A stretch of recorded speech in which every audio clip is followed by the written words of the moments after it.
नमस्कार।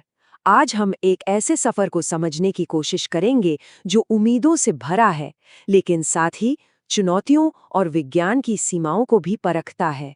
ये सफर है क्लिनिकल रिसर्च का। जी हाँ, वही रास्ता जो लैब में जन्मे एक आइडिया को हम सबकी जिंदगी बचाने वाली दवा में बदलता है। तो सवाल ये उठता है कि ये होता कैसे है। एक छोटा सा साइंटिफिक आइडिया लाखों लोगों की जिंदगी बदलने वाली दवा तक का सफर कैसे तय करता है। चलिए इस पूरी प्रक्रिया को, इस पूरे रास्ते को कदम दर कदम समझते हैं। तो सबसे पहले ये क्लिनिकल रिसर्च आखिर है क्या? अगर बिल्कुल सीधे और सरल शब्दों में कहें तो ये इंसानों पर किया जाने वाला एक बहुत ही सिस्टमैटिक, मतलब व्यवस्थित अध्ययन है। इसका मकसद सिर्फ किसी एक मरीज का इलाज करना नहीं है, बल्कि बीमारियों को गहराई से समझने, उन्हें रोकने और उनके इलाज के बारे में ऐसा नॉलेज तैयार करना है जो आगे चलकर हम सब पर लागू हो सके, सबके काम आ सके। तो आज हम किन पहलुओं पर बात करेंगे? हम इसके जबरदस्त फायदों को देखेंगे, इसमें जो बड़े बड़े जोखिम हैं उन्हें भी समझेंगे, और फिर ये भी जानेंगे कि विज्ञान और सुरक्षा के बीच का वो नाजुक संतुलन आखिर कैसे बनाया जाता है। तो चलिए शुरुआत करते हैं उम्मीद से, इसके पॉजिटिव साइड से। क्लिनिकल रिसर्च, आप कह सकते हैं, वो दरवाजा है जो खोज की एक ऐसी नई दुनिया खोलता है जिससे अनगिनत जिंदगियां बेहतर होती हैं। देखिए, सबसे पहला और सीधा फायदा तो उन मरीजों को होता है जो इन ट्रायल्स में हिस्सा लेते हैं। उन्हें बिल्कुल नई और असरदार दवाओं तक पहुंच मिल सकती है। ट्रायल के दौरान उनकी सेहत पर बहुत करीबी नजर रखी जाती है और अक्सर उन्हें बेहतरीन रिसर्च सेंटर्स पर टॉप क्वालिटी की देखभाल मिलती है। और अगर विज्ञान के नजरिए से देखें तो ये रिसर्च किसी इंजन की तरह है। इन्हीं से तो पता चलता है कि कोई इलाज कितना असरदार है, कितना सुरक्षित है और उसकी सही डोज क्या होनी चाहिए। और यही रिसर्च हमें प्रिसिजन मेडिसिन की दुनिया में ले जाती है, यानी एक दवा सबके लिए वाले पुराने तरीके को छोड़कर हर मरीज के लिए उसकी ज़रूरत के हिसाब से एक खास टेलर मेड इलाज तैयार करना।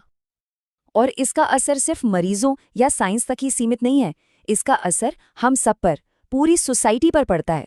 इसी रिसर्च से मिले डेटा के आधार पर हेल्थ पॉलिसीज बनती हैं, महामारियों से लड़ने की तैयारी होती है, और ये भी तय होता है कि कौन सा इलाज कितना किफ़ायती है और उसे सरकारी योजनाओं में शामिल किया जाना चाहिए या नहीं। लेकिन जैसा कि मैंने कहा, कहानी का एक दूसरा पहलू भी है। इस सफर में सिर्फ फायदे ही नहीं है, ये एक ऊंचे दांव वाला खेल भी है जहां कई तरह के खतरे और नैतिक दुविधाएं सामने आकर खड़ी हो जाती हैं। जरा सोचिए, जो भी इस ट्रायल में हिस्सा लेता है वो एक बहुत मुश्किल दुविधा का सामना करता है। एक तरफ एक नए और शायद बेहतर इलाज की उम्मीद है, और दूसरी तरफ एक ऐसी दवा से जुड़ा अनजाना जोखिम जिसके बारे में अभी तक सब कुछ पता नहीं है। ये फैसला लेना किसी के लिए भी वाकई आसान नहीं होता। और चुनौतियां यहीं खत्म नहीं होती। रिसर्च करने वालों को भी कई मुश्किलों से जूझना पड़ता है। नैतिक सवाल हैं, बहुत ज्यादा खर्च है और लंबा समय लगता है। पर शायद इन सब में सबसे बड़ी चुनौती ये पक्का करना है कि रिसर्च में हर समुदाय के लोग शामिल हों, ताकि जो नतीजे निकलें वो सच में सबके लिए कारगर हों, किसी एक ग्रुप के लिए नहीं। तो सवाल ये है कि इतने सारे जोखिमों को कम कैसे किया जाता है। अच्छी बात यह है कि इसके लिए एक बहुत मजबूत सिस्टम बनाया गया है जो ये सुनिश्चित करता है कि हिस्सा लेने वालों की सुरक्षा और रिसर्च की ईमानदारी बनी रहे। इस सेफ्टी सिस्टम को आप एक सुरक्षा कवच की तरह समझ सकते हैं, जिसके 4 मजबूत स्तंभ हैं। पहला है एथिक्स कमेटी, जो किसी भी रिसर्च को हरी झंडी देने से पहले उसकी बारीकी से जांच करती है। दूसरा, हर प्रतिभागी से पूरी सहमति लेना, मतलब उन्हें हर जोखिम और फायदे के बारे में सब कुछ साफ साफ समझाना। तीसरा, एक स्वतंत्र बोर्ड जो ट्रायल के दौरान लगातार सुरक्षा पर नजर रखता है। और चौथा, पारदर्शिता, ताकि रिसर्च के नतीजे सबके सामने हों, कुछ भी छिपा ना रहे। तो हमने फायदे भी देख लिए और जोखिम भी, दोनों पलड़े हमारे सामने हैं।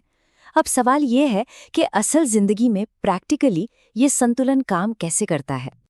ये टेबल अगर आप देखें तो पूरी कहानी को एक नज़र में दिखाती है, चाहे वो मरीज हो, विज्ञान हो या पूरा हेल्थ सिस्टम। हर लेवल पर एक ही ट्रेड ऑफ है, फायदा बनाम नुकसान। और असली चुनौती इसी तराजू के दोनों पल्लों को बराबर रखने की है। चलिए इसे एक वैक्सीन के उदाहरण से समझते हैं।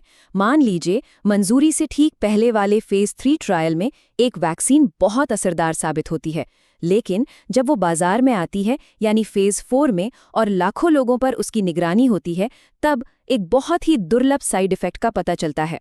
तो फिर क्या होता है? वैक्सीन के लेबल पर एक चेतावनी जोड़ दी जाती है। ये दिखाता है कि सुरक्षा की निगरानी का काम कभी खत्म नहीं होता। एक और उदाहरण देखते हैं कैंसर के इलाज से जुड़ा हुआ। आजकल बास्केट ट्रायल काफी आम है। इसमें एक ही दवा को अलग-अलग तरह के कैंसर पर टेस्ट किया जाता है। बस शर्त ये होती है कि उन सब में एक कॉमन बायोलॉजिकल निशान, एक बायोमार्कर होना चाहिए।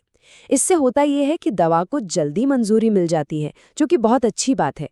पर ये नतीजे उन मरीजों के लिए शायद उतने काम के न हों जिनमें वो खास बायोमार्कर नहीं है।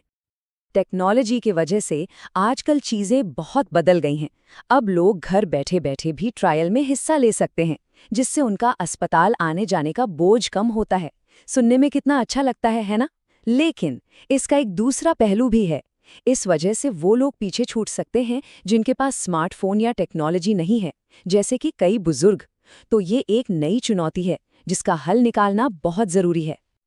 तो इस पूरी बातचीत का सार क्या है? बॉटम लाइन ये है, एक बेहतर और स्वस्थ भविष्य के लिए क्लिनिकल रिसर्च के बिना आगे बढ़ना नामुमकिन है।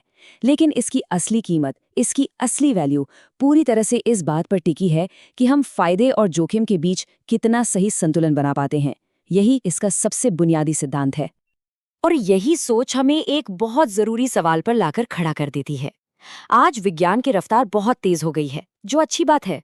पर इस तेज रफ्तार के बीच हम ये कैसे सुनिश्चित करें कि नए इलाज खोजने का ये रास्ता तेज होने के साथ साथ इंसानी और नैतिक भी बना रहे?